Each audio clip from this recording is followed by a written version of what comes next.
Salut à tous et bienvenue dans cette nouvelle vidéo dans laquelle je vous présente 3 de mes lectures du mois de juin. Puisque j'ai pas mal carburé, vous devriez... Enfin, carburé, oui j'ai lu un peu quoi. Vous devriez retrouver une troisième plutôt vidéo avec le reste de mes lectures du mois de juin. Je ne sais pas encore quand est-ce que je vais la tourner, mais dans l'idée ce sera celle qui sera juste après celle-ci. Je vous l'ai dit dans ma vidéo book haul, mais comme je déménage bientôt, je vais programmer pas mal de vidéos pour que vous ayez du contenu d'ici quasiment... Normalement j'ai calculé jusqu'à quasiment la fin juillet. On est bon, donc ça devrait le faire. Bref, commençons de suite avec le premier roman que j'ai à vous présenter aujourd'hui, le 6e monde, le premier tome, La piste des éclairs, de Rebecca Roanors, publié chez Milady. Il s'agit d'un récit que j'aurais envie de qualifier à la fois d'urban fantasy et de dystopie, puisqu'on est dans un monde post-apocalyptique dans lequel notre héroïne Maggie est une chasseuse de monstres, on va dire ça comme ça. Une grosse partie du monde a disparu et survit notamment le territoire de Dineta, qui est une ancienne réserve Navajo. Voilà, les dieux ont pris vie, avec eux les monstres aussi, et du coup nous suivons Maggie qui va faire face à des créatures assez bizarres qui laissent à entendre qu'il y a des forces plus obscures et plus fortes encore derrière tout ça. Résumé à chier comme d'habitude, hein. Je vous invite à aller lire le résumé d'éditeur qui est 1000 fois meilleur que le mien. La bitlique urban fantasy, vous le savez sans doute, mais j'adore. Les mythologies diverses et variées, bah c'est pareil, j'adore aussi. Donc forcément, carton plein avec cette héroïne un peu badass et pourtant très très vulnérable. J'ai adoré le personnage de Maggie pour ça, pour cette vulnérabilité. Elle a ce côté très badass, très femme, forte. C'est une tueuse de monstres, donc d'une certaine manière elle est un peu un monstre aussi pour certains des habitants de Dineta. J'ai eu un doute sur ce que j'étais en train de dire avec le nom de la réserve, donc j'ai vérifié. Voilà. Mais à côté de ça, je trouve qu'elle est très vulnérable. Elle a survécu au massacre de sa famille. Elle a survécu à plein de choses aussi, parce que c'est cet apocalypse, mine de rien, elle aurait pu aussi la tuer. Et du coup, ça en fait un personnage qui est très fort, mais qui a énormément de failles. Un personnage que j'ai trouvé très humain. L'ambiance est très agréable aussi, très particulière et très sympa. Le côté post-apocalyptique est super bien dépeint, je trouve. Je trouve que ça rajoute beaucoup à toute la dimension urban fantasy qu'on a habituellement, où on est plutôt dans des mondes, comment dire, où des créatures de science-fiction, de fantasy vont prendre vie dans notre monde à nous. Là, on a en plus de ça le côté, c'est plus vraiment notre monde. Le monde dans lequel ils sont, là, a complètement changé. Et je trouve que c'est super intéressant, du coup, cette dimension de créatures qui surviennent dans un monde qui est plus tout à fait le nôtre. Il y a du coup aussi toute la question climatique qui est quand même très importante, et je trouve que du coup c'est un récit qui est intelligent aussi pour ça, qui est très intelligemment mené. Les dieux Navajo, les légendes Navajo sont vraiment au cœur du récit forcément, hein, et je trouve ça hyper intéressant. C'est pas des mythologies que je connais très bien, des légendes que je connais très bien, mais j'ai pris beaucoup de plaisir à les découvrir. Je trouve qu'il y a plein de légendes qui peuplent le récit, à plusieurs moments d'ailleurs. Il y a des moments où on nous raconte vraiment des légendes Navajo, et j'ai trouvé ça super bien amené, et c'était des légendes qui étaient hyper intéressantes. C'est vraiment un monde que je connaissais pas et que j'ai pris beaucoup de plaisir à découvrir. Il y a de l'action, beaucoup d'action, on s'ennuie pas du tout. Les chapitres peuvent être à la fois très courts et parfois un peu plus longs. Je trouve, je sais pas si je vais avoir des exemples, mais je sais que le premier chapitre il est pas super long, mais je crois que celui d'après il l'est encore moins. Il y a des chapitres qui font 2 pages quoi, vraiment. Et ah non, c'est plutôt ça, c'est le chapitre. Chapitre 1 et 2, ils font une taille à peu près logique de chapitre. Là, c'est les 2 premiers chapitres, et le chapitre 3, voilà, il fait 2 pages. Voilà, et du coup, je trouve que c'était assez sympa. Il y avait une dynamique assez forte dans le bouquin. La couverture, je la trouve très jolie. C'est un premier tome qui amène beaucoup de choses en très peu de temps, parce qu'on a à la fois le personnage de Maggie qu'on va pas mal creuser pour comprendre comment est-ce qu'elle est devenue comme ça. On va pas mal dans ses souvenirs, dans ce qu'elle était. Du coup, on creuse aussi beaucoup dans ses peurs, ses doutes. J'ai beaucoup aimé son rapport aux autres, qui est très intéressant. On découvre aussi d'autres personnages que j'ai hâte de découvrir davantage et de les voir se rapprocher de Maggie. C'était très intéressant parce que, encore une fois, elle a un rapport aux autres qui est très complexe. Voilà, et globalement c'était une très bonne histoire. Il y a un système un peu d'enquête, on la voit enquêter sur ce qui se passe, et c'était très intéressant, Et ouais, c'est un personnage que j'ai beaucoup aimé, que j'ai très hâte de retrouver dans la suite, puisque je vous l'ai montré dans le book haul précédent, mais du coup bah, j'ai acheté le tome 2, j'ai très hâte de le lire. Voilà. Deuxième livre de cette update, En voiture Simone de Aurélie Valogne, publié chez le Livre de Poche, un roman que j'avais envie de lire depuis un petit moment maintenant, enfin non, j'avais envie de découvrir Aurélie Valogne et j'avais lu le résumé de celui-ci quand je crois que j'étais chez Toubib. Et il était là, donc j'ai lu le résumé et j'ai plutôt bien aimé le résumé. Et du coup, je me suis dit, bah tiens, quitte à lire un Aurélie Valogne, autant prendre celui-ci. Du coup, je l'ai acheté le mois dernier à Izika, je vous l'avais vu dans mon book haul et je l'ai lu. Autant vous dire qu'il n'a pas fait long feu, je l'ai commencé un soir avant d'aller me coucher, le lendemain dans la journée, je l'avais terminé. C'est un récit que j'ai trouvé très sympa. On y suit une famille, la famille Le Guenec, je crois, si je dis pas de bêtises, dans leur maison en Bretagne.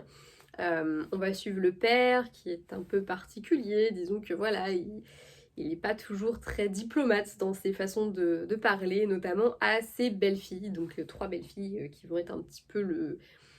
C'est un peu le nerf central de l'histoire, puisque à la base il a été d'ailleurs auto-édité, n'importe quoi, il a été édité sous le nom Les Belles-Filles. Voilà, c'est un petit peu ce lien entre les belles-filles et les parents, voilà, donc entre, comment il s'appelle, Martine et Jacques, c'est ça tout à fait. J'ai adoré ce récit dans le sens où il m'a fait énormément rire. C'est un roman que j'ai trouvé très sympa. Il m'a fait penser un petit peu avec cette espèce de douceur, cette façon de raconter la vie quotidienne, un peu à du Virginie Grimaldi. Même si je préfère largement Virginie Grimaldi, dans le sens où enfin, je l'idolâtre Virginie Grimaldi. Et Virginie Grimaldi n'écrit pas que pour rire. Ce roman est quand même très drôle et très axé autour de ça. On a plein de petites anecdotes de famille. On suit un petit peu la famille sur quasiment un an, je crois, si je dis pas de bêtises. Il se passe beaucoup de choses dans cette famille et on essaye de... On voit Jacques qui essaie de faire des efforts avec ses belles-filles pour arrêter de les faire fuir. On voit aussi bah, du coup une des belles-filles, une nouvelle belle-fille qui rejoint la famille et c'est un petit peu ça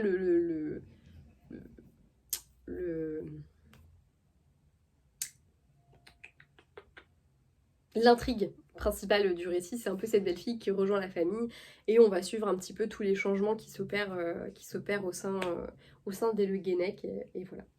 J'ai trouvé que c'était une lecture très sympa, très fraîche, très, très cool en même temps. Il y avait des passages assez émouvants, j'ai versé ma petite larmouillette une ou deux fois. Voilà, j'ai aimé cette vie de famille dans laquelle je trouve on peut tous un petit peu se retrouver.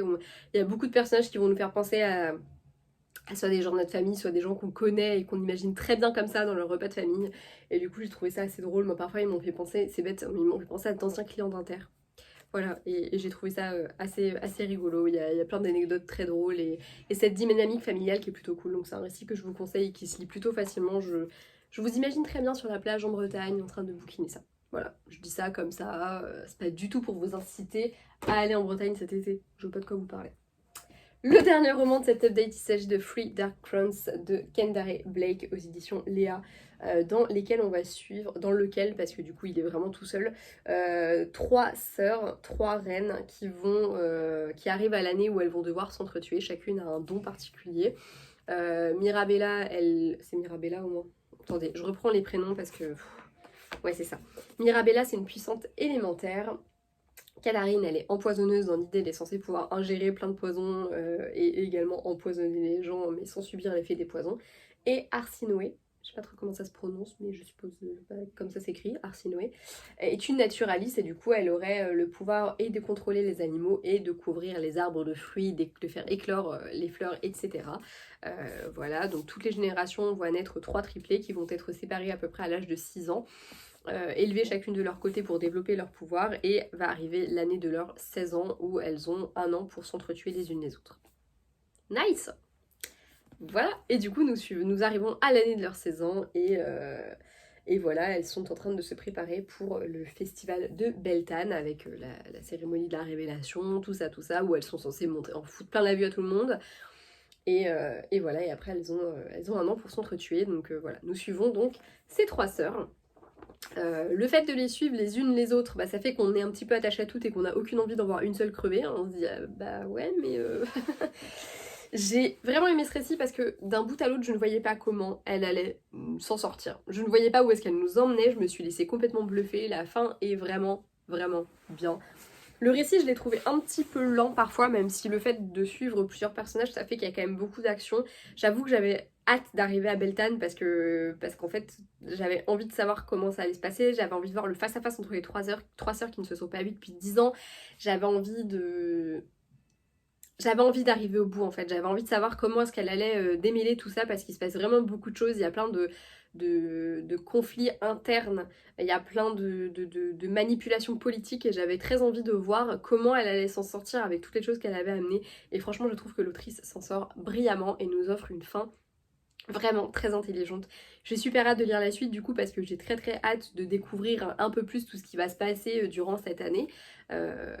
Voilà, puisqu'en gros, c'est pas du spoil, je peux vous le dire, le roman là se termine à la fin du festival de Beltane, donc entre guillemets à l'orée de cette année. Il s'est passé énormément de choses, les reines ont pris déjà très cher, certaines plus que d'autres, je n'en dirai pas plus. Non, je vous invite vraiment à le lire, il est vraiment très très sympa. L'univers est très intelligent et très riche. J'ai beaucoup aimé le fait qu'il y ait comme ça ces trois communautés. Et évidemment, bah, il y a de la politique derrière tout ça. Donc on a pour moi trois nanas qui sont vraiment instrumentalisées, certaines plus que d'autres d'ailleurs. Je pense notamment à Katharine que j'ai eu beaucoup de mal à aimer d'ailleurs et à apprécier parce qu'elle me paraissait ultra naïve et j'avais pas l'impression qu'elle essayait de tirer son épingle à elle du jeu. Elle jouait le jeu des empoisonneurs en se faisant à mon sens beaucoup manipuler et c'est quelque chose avec lequel j'ai eu un petit peu de mal parfois. Et j'ai très hâte de voir du coup par rapport à la fin qu'elle a eue, j'ai hâte de voir comment ça va se passer du côté des empoisonneurs. Dans le tome 2. J'ai hâte de voir ce que ça peut donner parce que je pense qu'il y a des choses très intéressantes qui vont se passer. En fait, au-delà des trois reines, on a vraiment trois clans qui s'affrontent et c'est ça qui est très intelligent et j'ai hâte de voir ce que ça va donner. À l'inverse des autres années où du coup on comprend très vite que, bah, notamment les empoisonneurs parce que c'est eux le pouvoir en place, on comprend très vite que cette fois-ci les choses pourraient être différentes parce que les trois reines sont vraiment différentes et il y a déjà beaucoup de choses qui sont amenées qui peuvent être, je vais me répéter, mais différentes. Voilà. Après, je vais être très honnête, je me suis pas attachée énormément aux personnages. J'avais pas peur quand elles avaient peur. J'étais pas, enfin voilà, j'en avais pas une que j'ai préférée aux autres et qui se démarquait des autres, mais j'en ai pas non plus. Ouais, j'ai pas de préférence, donc dans un sens ça me rend stressée tout du long parce que je me dis mais si elle meurt et puis elle si elle puis si. Voilà, il y a des clans que je vais aimer plus que d'autres, il y a des choses que je vais aimer plus que d'autres, mais en soi j'ai envie d'en voir aucune sur le trône particulièrement plus que les autres. C'est plus bah voilà, je me dis ah bah elle ce serait plus intéressant parce que ceci, elle, je pense qu'elle ferait une bonne reine, elle pas du tout, tu vois, c'est un peu ça. Genre par exemple Katharine, j'ai pas trop apprécié le personnage donc j'ai pas forcément envie de l'avoir comme reine. En plus bah les empoisonneurs, voilà, je me dis peut-être temps que leur règne se termine et en même temps bah Mirabella elle est complètement vraine par le temple donc est-ce que t'as vraiment envie de voir une bande de religieuses un peu frappadingue au pouvoir, bof. Arsinoé de son côté, la politique, ça lui passe largement au-dessus de la tête, elle en a rien à foutre, elle a toujours mis dans la tête qu'elle allait crever, donc voilà quoi. Bref, c'est plein de choses hyper différentes qui rendent le récit hyper addictif et qui font que j'ai très hâte de lire la suite parce que j'ai très hâte bah, de savoir ce qu'il en est et de savoir quel peuple va gagner quoi.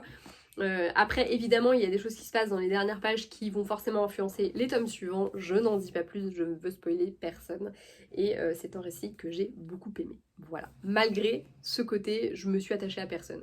Voilà, il y a des personnages... Ah il paraît, j'ai pas parlé du personnage de Jules je crois. Je crois que c'est Jules, oui c'est ça Jules. Je vais parler de ce personnage-ci qui est très présent dans le récit puisque je pense qu'elle est même plus présente que la reine de qui elle est proche. Alors même si du coup ça se justifie un peu par l'effet de la fin, j'ai pas forcément trouvé ça très intelligent du coup de nous la présenter autant parce que à mon sens elle est plus une héroïne parfois que certaines des reines. Et au final celle à laquelle je me suis plus attachée c'est à elle plutôt qu'aux trois autres.